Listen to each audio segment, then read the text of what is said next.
Ali Baba and the 40 Thieves.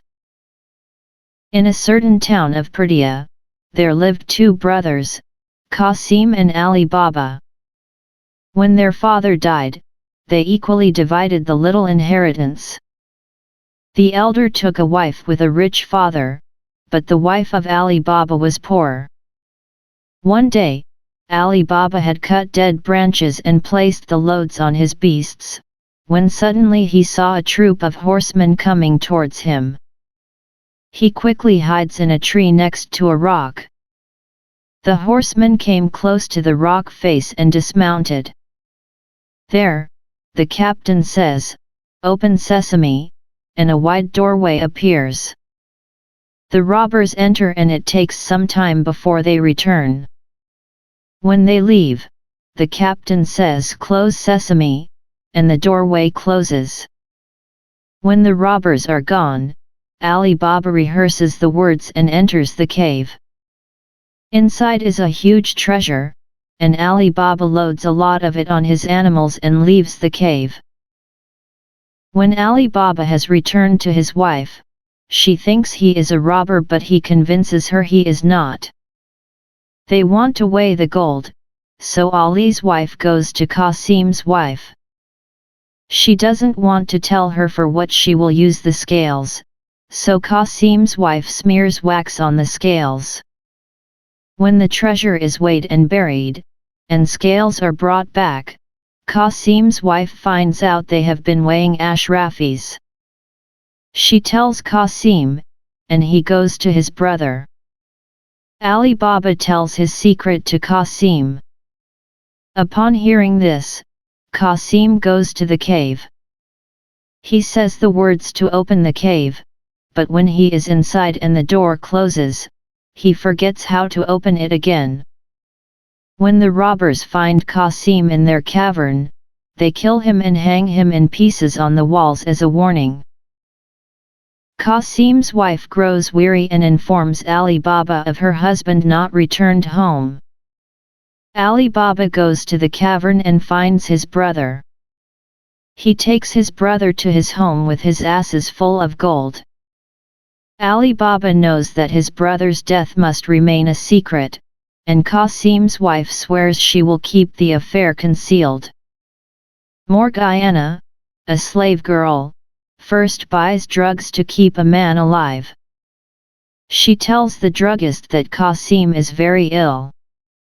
The next day, Morgiana goes to a tailor, Baba Mustafa, to make shrouds and cerecloths. She blindfolds the tailor when he goes to the house of Qasim, and gives him a gold coin. The tailor sews the parts of the body back together, and then a shroud. Qasim is then buried. Ali Baba stays 40 days in the house for mourning, and after that, he marries Qasim's wife. His nephew takes over the shop of Qasim. One day, as the robbers re-enter their cave, they find Qasim gone together with a lot of gold. They know for sure that another person knows their secret, and that they must deal with this before their cave will be empty. One thief volunteers to go to town and find out who's behind this. He finally comes to the tailor, pays him money to tell him the secret. He blindfolds the tailor to bring him to the house of Qasim. When they arrive, he marks the house with white chalk.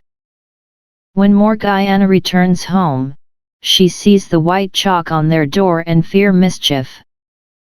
She chalks all the other doors of the quarter to make sure their home isn't found by the thieves. The robbers come to the quarter where the thief chalked the house, but they can't find the right door, because all the doors are chalked. A second robber goes to the tailor and finally comes to the house of Qasim. He uses red chalk to mark the house, but again Morgiana foresees the plot and chalk the other doors with red. The captain puts the robber, like the first one, into gaol. A third robber eventually comes to the door of Qasim and remembers it by heart, the tablet of his heart. The plan is to come into town as an oil merchant. The captain comes with 37 mules with 2 jars each. One for oil, the other for a robber. When the captain comes to the door of Qasim, he asks to stay for the night, something Ali Baba consents to. At night, the captain goes to his mules to feed them and give the final instructions to his men.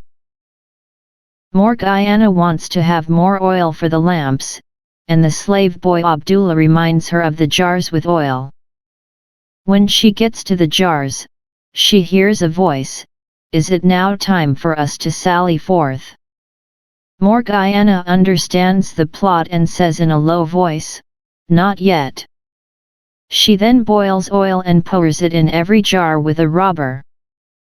No one in the house hears a sound. An hour later, the captain comes to the jars but finds all his men dead. He escapes through the garden over the wall.